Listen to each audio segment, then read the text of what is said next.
আওয়ামী লীগের কার্যক্রম নিষিদ্ধ, আমরা কোনো নেতিবাচক আন্তর্জাতিক প্রতিক্রিয়ার আশা করি না, বলছেন প্রেস সচিব। এদিকে পাকিস্তানের পাল্টা হামলার মাত্রা দেখে হতবাক হয়ে পড়ে ভারত।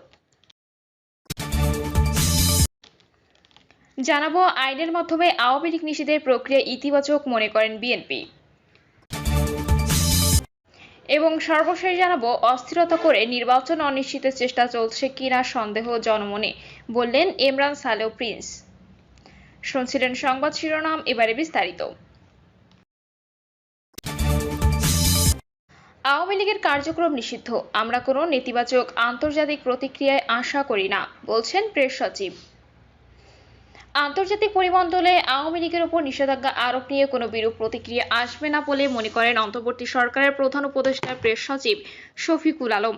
শফিকুল আলম আরও উল্লেখ করেন, ইতিহাসে দেখা গেছে পশ্চিমা গণতন্ত্রের মানবতা বিরোধী অপরাধ এবং মৌলিক জাতীয় স্বার্থের বিরুদ্ধে কাজের অভিযোগে পুরো রাজনৈতিক দলকে পর্যন্ত নিষিদ্ধ করা হয়েছে। দ্বিতীয় বিশ্বযুদ্ধের পর জার্মানি ও ইতালির ন্যাচিও ফ্যাসিস্ট দলগুলোকে নিষিদ্ধ করেছিল। স্পেন ও বেলজিয়ামে বিচ্ছিন্নতাবাদী তৎপরতার কারণে প্রেস সচিব দাবি করেন, জাতিসংঘের মানবাধিকার হাইকমিশনের রিপোর্টে সন্দেহাতীতভাবে প্রমাণিত হয়েছে আওয়ামী লীগ তাদের নেতৃত্ব, দলীয় কর্মী এবং সহযোগী সংগঠনগুলো মানবতা বিরোধী অপরাধে লিপ্ত ছিল। তারা বাংলাদেশের গণতন্ত্র ও নির্বাচন ব্যবস্থা ধ্বংস করেছে।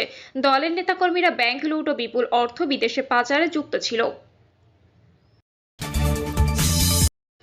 পাকিস্তানের পাল্টা হামলার মাত্রা দেখে হতবাক হয়ে পড়ে ভারত।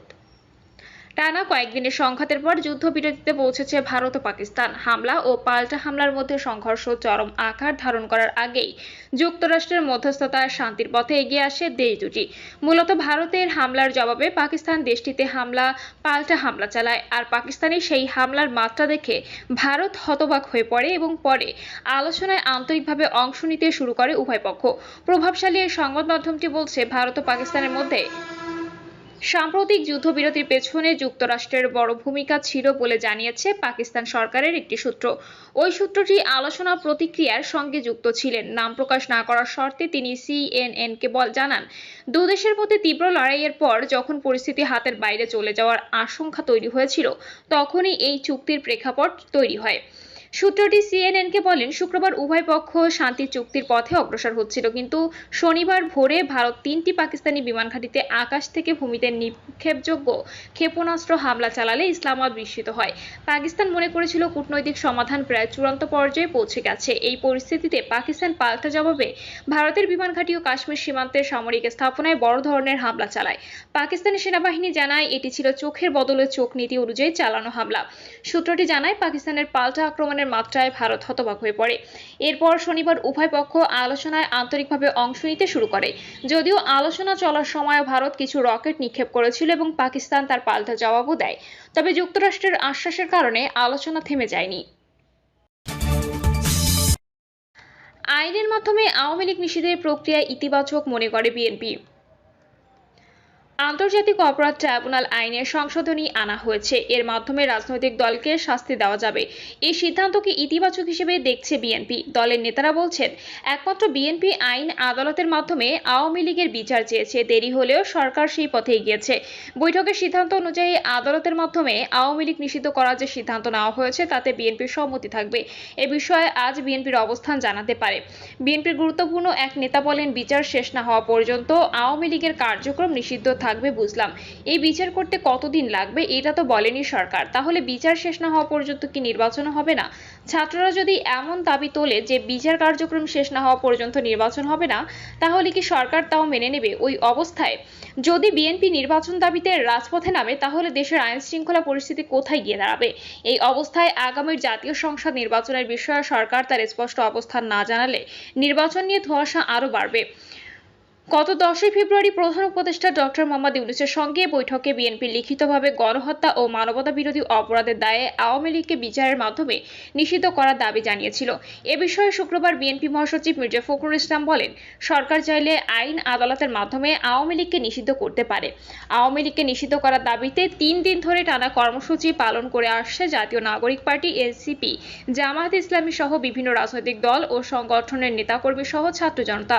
অবশ্য আন্দোলনে অংশ নেয়নি অন্যতম বৃহৎ রাজনৈতিক দল বিএনপি। তবে বিএনপি অংশ না নিলেও আওয়ামী লীগ নিষিদ্ধ ইস্যুতে রাজনীতি নতুন করে উত্তপ্ত হয়ে ওঠে।